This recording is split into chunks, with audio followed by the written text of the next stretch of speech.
Hello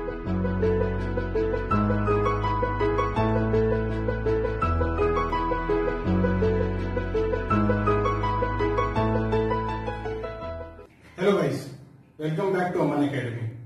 आज हम पढ़ेंगे एक्सरसाइज नंबर 5.4 और ये चैप्टर की लास्ट एक्सरसाइज है।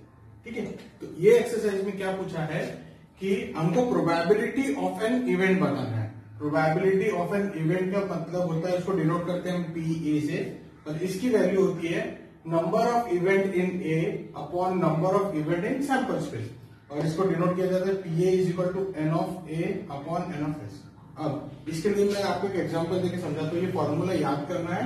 आप जब भी हम क्वेश्चन सॉल्व करने थे, आपको फॉर्मूला लिखना पड़ेगा बीच में। ओके, अब एक एग्जांपल समझो कि सैंपल स्पेस एस है कि यहाँ पर 1 से लेके 5 तक नंबर्स है, और एस सैंपल स्पेस में एन ऑफ एस मतलब number of event in S कितना हो गया, number of event in sample space मतलब 1 2 3 4 5। ठीक है, ये मत समझना कि यहाँ पर 5 लास्ट करके मैंने 5 लिखा। ठीक है, नंबर ऑफ इवेंट मतलब यहाँ इसके अंदर कितने एलिमेंट है, कितने कंटेंट है, मतलब कितनी पॉसिबिलिटीज है, 1 2 3 4 5, इसलिए मैंने यहाँ पे 5 लिखा। अब ए इज अ सेट, मतलब A is an event of odd numbers. Odd numbers, इसमें से ऑड नंबर्स कौन से 1 3 और 5, तो मैंने 1 3 5 लिखा। और यहाँ पर नंबर ऑफ इवेंट इन ए, मतलब यहाँ पे कितने इवेंट होंगे, आपको उसको 3 लिखा। अब फॉर्मूला लगा है पी ऑफ ए मतलब प्रोबेबिलिटी ऑफ इवेंट ए, इसे कितने मतलब प्रोबेबिलिटी ऑफ इवेंट मतलब इसके कितने प्रतिशत चांसेस है बोलेंगे हम। ठीक है, इसके चांसेस कितने हैं आने के। Probability of event A is equal to N of A upon N of S. N of A मतलब इसके अंदर कितने इवेंट थे 3, और एन ऑफ एस मतलब सैंपल स्पेस में कितने इवेंट थे तो 5। तो probability of event A is equal to 3 upon 5। बस इतना हमको सिंपल करना है। अगर कोई ऐसे नंबर आते हैं जो जैसे इवन नंबर आते हैं जो कटते हैं, तो आपको उसको कट कर देना है। बहुत सिंपल है। तो अभी हम देखेंगे आगे का। आप चाहे तो ये फॉर्मूला अपने कॉपी में लिख के रख सकते हैं।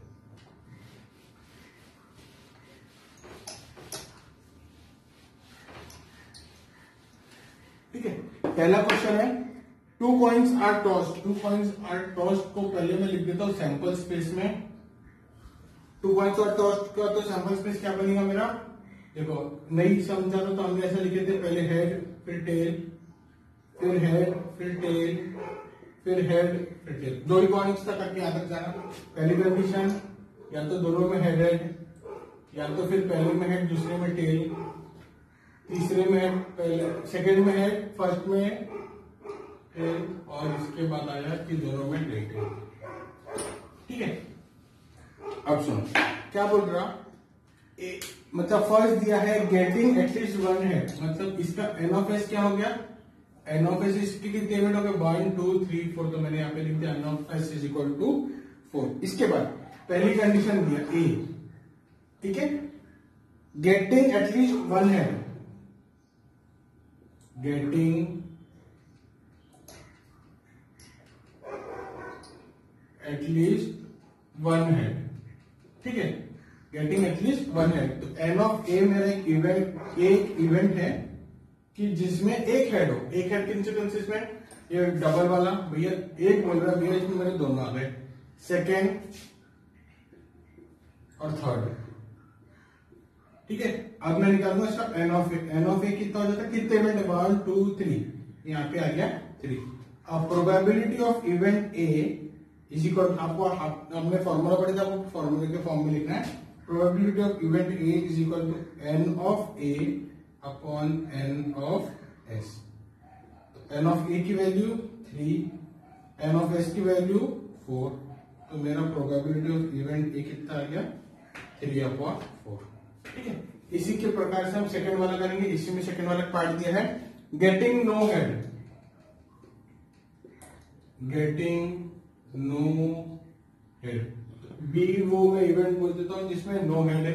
ऐसी कौन सी कंडीशन है जब हेड ना है, कि मेरे पास सिर्फ एक ही कंडीशन है, यहां पर आ गया T T, N of B is equal to 1, probability of B is equal to N of B upon N of S. N of B probability 1 और एन ऑफ एस मतलब प्रोबेबिलिटी मेरी 4, तो प्रोबेबिलिटी ऑफ बी वाली condition आ गई 1/4। सो अब हम देखेंगे क्वेश्चन नंबर 2। क्वेश्चन नंबर 2 में दिया है कि if 2 dices are rolled simultaneously, तो 2 डाइसेस आर रोल्ड साइमल्टेनियसली, तो मैंने उसका सैंपल स्पेस बना के रखा। तो मुझको पता है कि n ऑफ s इसका हो जाएगा 36, ठीक है, इसमें 36 कंटेंट है, तो n ऑफ s हो जाएगा मेरा 36। पहली कंडीशन है कि the sum of the digit on the upper face is at least 10। अभी मैं इसको ऐसे 3 पार्ट में कर देते हैं, इसके 3 क्वेश्चन है। ए बोलते हैं, क्या बोला था उसने, sum of the digit at least 10, sum of digit at least 10, ठीक है। तो A is an event, sum of digit at least 10, तो भाई यहां से हम निकल देंगे सेम नीचे से बड़े वाले से चालू कर देगा, 6,6, 6,5, 5,6, उसके बाद ये वाली लाइन 6,4, 5,5 एंड 4,6, ठीक है। ये हो गया हमारा इवेंट। तो n ऑफ a हो गया मेरा, कितने नंबर आ गए, 1 2 3 4 5 6 आ गया।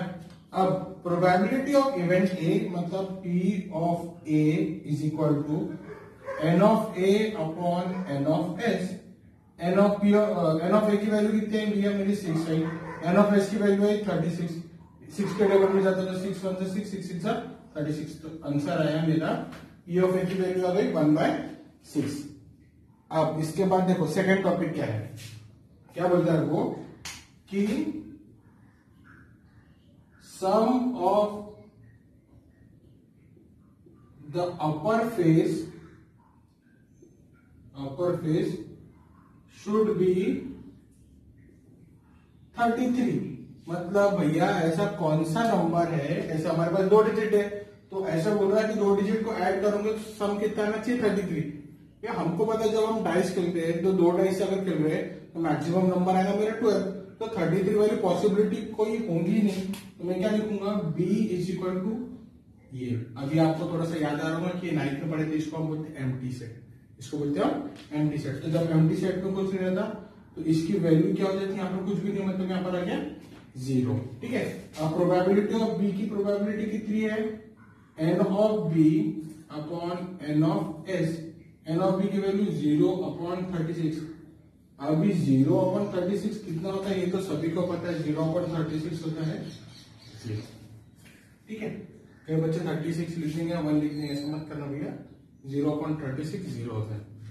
और दूसरी चीज, इसके बाद वाला थर्ड वाला क्वेश्चन है, the digit on the first die is greater than the second. अभी थर्ड वाला है सैंपल, मैं इसको यहाँ पे अलग से सॉल्व कर देता हूं। Digit on first die is greater than second, ठीक है। अब ऐसे कौन से नंबर्स दिख रहे हैं मेरे को यहाँ पर मेरे इसमें सैंपल स्पेस में कि जिसका फर्स्ट डिजिट का नंबर ग्रेटर है, ये दिया, ये डिजिट का ये वाला जो था वो फर्स्ट डाई, सेकंड वाला ये सेकंड डाई। अब मैं देखता हूँ कि भी ये लाइन में तो ऐसा कुछ नहीं, ये लाइन में 2 और 1 दिखते, ये 2 बड़ा है 1 छोटा है, तो मैं इसको अंडरलाइन कर देता हूँ कि ये हो गया यहाँ पर c इज इक्वल्स टू, अगली ब्रैकेट के अंदर पहला नंबर आ गया मेरा 2 1, फिर 2 2, भैया यहाँ पे तो सब डिजिट वो बड़े हैं, फिर 3 1, पहला डिजिट बड़ा है दूसरा नंबर छोटा है, 3 2 ये भी दिखता, 3 3 यहाँ से इक्वल होना चालू करके यहाँ पे जाएंगे नहीं, यहाँ पे आ गया 4 1, 4 2, 4 3, फिर यहां से आएंगे 5 1 से लेके 5 4 तक, 5 1, 5 2, 5 3, 5 4, फिर 6 1 से लेके 6 5 तक, 6 1, 6 2, 6 3, 6 4 एंड 6 5। ये हो गया हमारा सैंपल स्पेस। एन ऑफ सी कितना हो गया, कितने आगे उसको काउंट कर लो, 1 2 3 4 5 6 7 8 9 10 11 12 13 14 15, कितने नंबर आते हैं यहाँ पे मेरे 15। Probability of C is equal to N of C upon N of S, ये हो गया 15/36। दोनों 3 के टेबल में जाते हैं, इसको कर देना 3 5 से 3 12, आंसर आ गया 5/12, ठीक है। अब हम करेंगे इसके बाद क्वेश्चन नंबर 3। यहां से अभी सभी क्वेश्चन बहुत इजी है।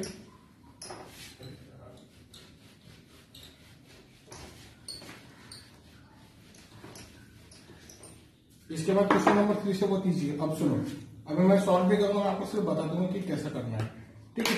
अभी देखो क्वेश्चन नंबर 3 में बोलता है कि there are 15 tickets in a box, मतलब सैंपल स्पेस में 15 टिकट हो गई। 1 2 3 4 5 6 7 8 9 10 11 12 13 14 एंड 15।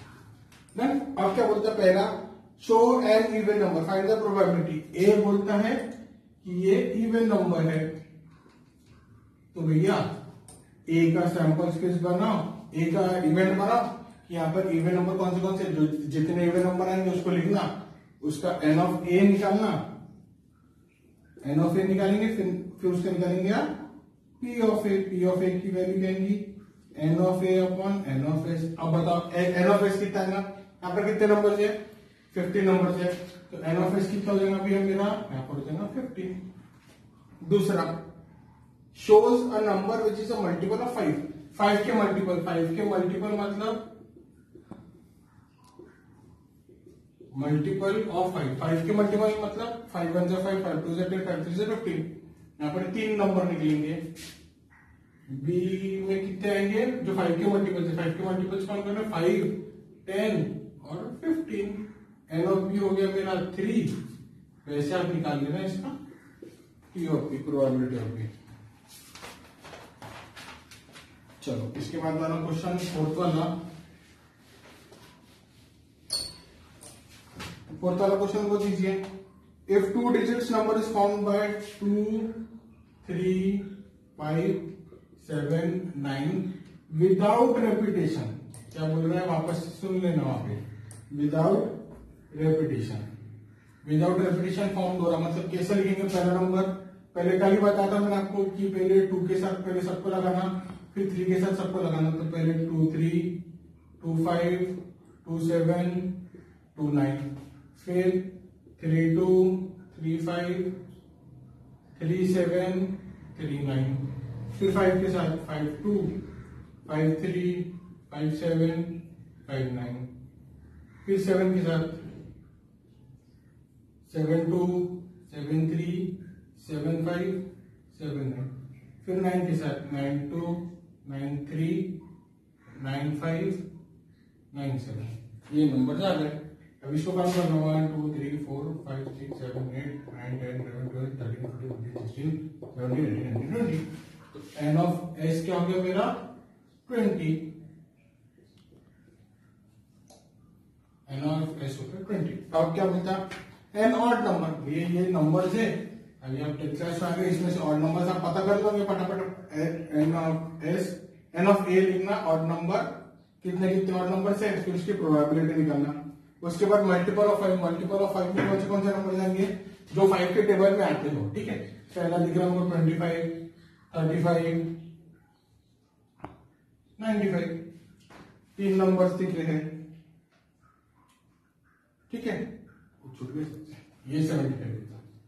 तो 4 नंबर दिख रहे, तो 4 नंबर हो जाएंगे मल्टीपल्स ऑफ 5 के अंदर, तो हो जाएगा 4/20। तो आंसर आ जाएगा आपको मांगा भाई। इसके बाद लास्ट वाला क्वेश्चन है एक्सरसाइज का। लास्ट वाला क्वेश्चन है कि a card is drawn from a random pack and shuffle, well shuffle 52 playing cards, find the probability of the card drawn an ace. A लिख देता हूं मैं, एन एस, ठीक है। एस मतलब होता है हमारा नंबर 1 जो होता है कार्ड में, 1 का जिसको बोलते हैं उसको बोला जाता है एस। तो ठीक है भैया 52 कार्ड्स है, मतलब मेरा एन ऑफ एस हो गया मेरा 52, ठीक है। एस कितने रहेंगे, 4, एन ऑफ एस हो गए मेरे 4। तो प्रोबेबिलिटी ऑफ ए कितनी आएंगी, N of A upon N of S, ये 4/52। इसको सॉल्व कर लेना, इसका आंसर आएगा 1/13, ठीक है। अब उसके बाद अ स्पेड, सेकेंड है अ स्पेड। स्पेड मतलब क्या बोलते हैं, काला पान, ठीक है। हमारे कैमरामैन में होता है कि स्पीड मतलब काला पान होता है, आप बहुत खेलते लगता है, ठीक है। तो स्पेड मतलब होता है कालापन जिसको बोलते हैं हम। तो स्पेड के कितने कलर रहते हैं भैया, उसके रहते 13 कलर्स। तो एन ऑफ बी, इसको बी इवेंट बोल देना, N of B is equal to 13। तो प्रोबेबिलिटी ऑफ बी हो गई N of B upon N of S, 13 upon 52। इसका आंसर है 1/4। बस इसी के साथ साथ ये हो गया चैप्टर आपका खत्म। सो हम देखेंगे कि कल से हम नए चैप्टर को चालू कर सके। तो ये चैप्टर आप अच्छे से प्रैक्टिस कर लो, आपको अच्छे से जानना। हो सकता है ये बात ज्यादा मार्क्स के लिए चैप्टर आ गए, नहीं तो रैंडमली 6-7 मार्क्स के लिए तो आते ही चैप्टर, मिनिमम 6 मार्क्स के ज्यादा 2 क्वेश्चन आपको मिलेंगे। सो आप अच्छे से कर सकते हो। Thank you.